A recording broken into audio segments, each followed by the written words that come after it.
same leg that it usually entered on, they don't think to switch it up. So that's like the simplest switch up. But now we'll do exposing the heel from that position, right?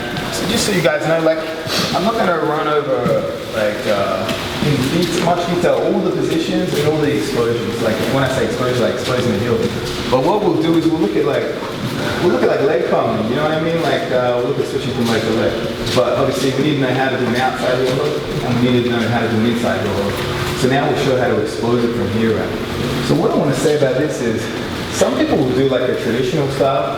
I would consider it like, maybe you think of it like D-lister, like, or like really like Sambo style, where people talk about reaping the knee and stuff. I'm not a big fan of that. I have experimented a fair bit with it, but like I find that the guys are getting really, really good at when we bring this over. They go on their hands and put their kneecap on the floor. And then we're losing what I call this knee line here. So we're sort of losing the ability to push our hips into the heel hook, right?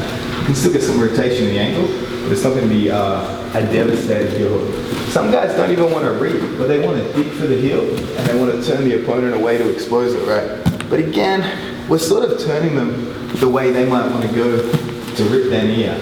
So obviously, if we could expose the heel while staying on this hip, we're minimizing a lot of the escapes. We're minimizing a lot of the risk, right? And we can do that. As you can see, Mike's already put the side of his foot on the floor. So that's one aspect of the defense, is that he's not exposing the heel, right? He's not going to be sitting with his heel up here. That's going to make it much easier. He's tucking that to the floor. But we can still expose this, right? So what I want you to do, I want you to put your elbow on that foot and fall to your shoulder and elbow. And I tuck that in. I'm bending this leg. Another reason we bend the leg is because it makes it hard for them to rip their leg out. So this becomes more and more important the sweatier we get, right? If the leg's straight, I mean, you guys have probably felt it before. You've had a straight foot look and they've straightened their leg.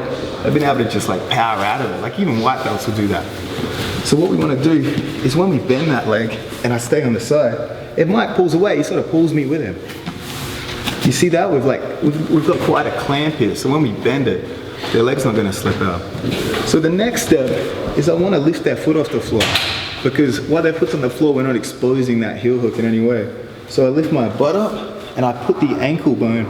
So I pick this part of his ankle just in the crease of my elbow. So again, we haven't got the heel yet, but we're lifting it off the ground, making it easy to expose the heel.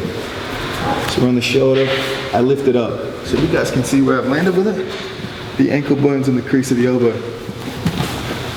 So I've lifted it up. So now what we want to do is I can't just drag my arm back because the weight of his foot's on it. So I lift my butt up to relieve the pressure, the weight of the foot. You guys see that movement? It's predominantly this right hip and it circles over the top. And what I do is I drag my elbow back, but I leave my hand in the front. Because what we want to do is we want to trap the toes and we want to let the heel hit the floor. You guys can see now. You guys can see, I know it's awkward to see. His heel's on the floor and his toes are still trapped. So I haven't pushed it through, so we've lost the toes, right?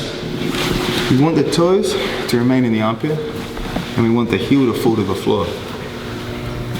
So we're here, we lift the ankle up, and now we're gonna hip into it and hip over it and drag our elbow back. And now you can see we've exposed the heel, but the toes are trapped. So now to finish, I'll just talk about where you want the position. It's easier if we just hold the foot up. So we want the toes in the armpit, and we want our elbow really tight to our body here. So we want it here. We want the ankle below our thumb, and either cupping like this, or really we're turning that thumb towards us here, because we can sort of block the heel here, it slides. If we angle out with an open hand, it's going to slip off. If we lift our elbow, the ankle's going to slip out. So we need to secure this position. So we really want it tight here. And we want the heel below the wrist. We do not want it in the elbow here, because we're going to finish with a gable grip, but look, if I finish with the gable grip here, look how much room he's got to move his ankle. It's hard to take the space away. So for the advanced guys that have already done a bit of heel hooks, they know that sometimes it slips. It gets sweaty, right? So if it gets sweaty, switch from the gable to a butterfly grip. And you're taking that space away, making it hard to rotate their ankle.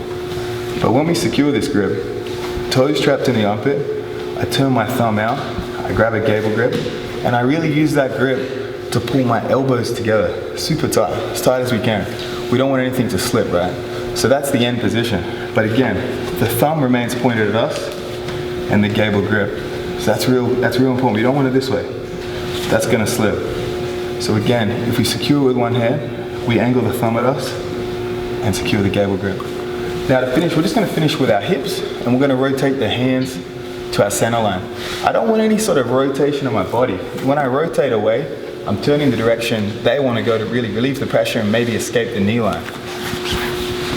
Again, we've come through here, we've lifted the ankle up, then we've dragged our elbow back, but our hand remains on this side.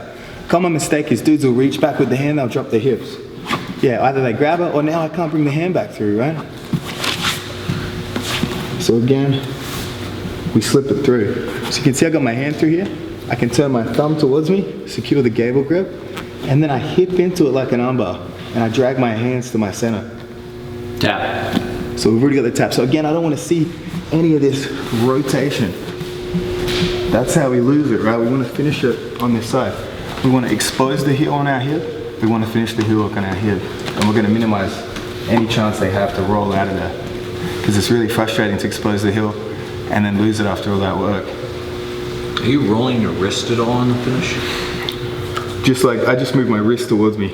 I maintain that angle. Tap.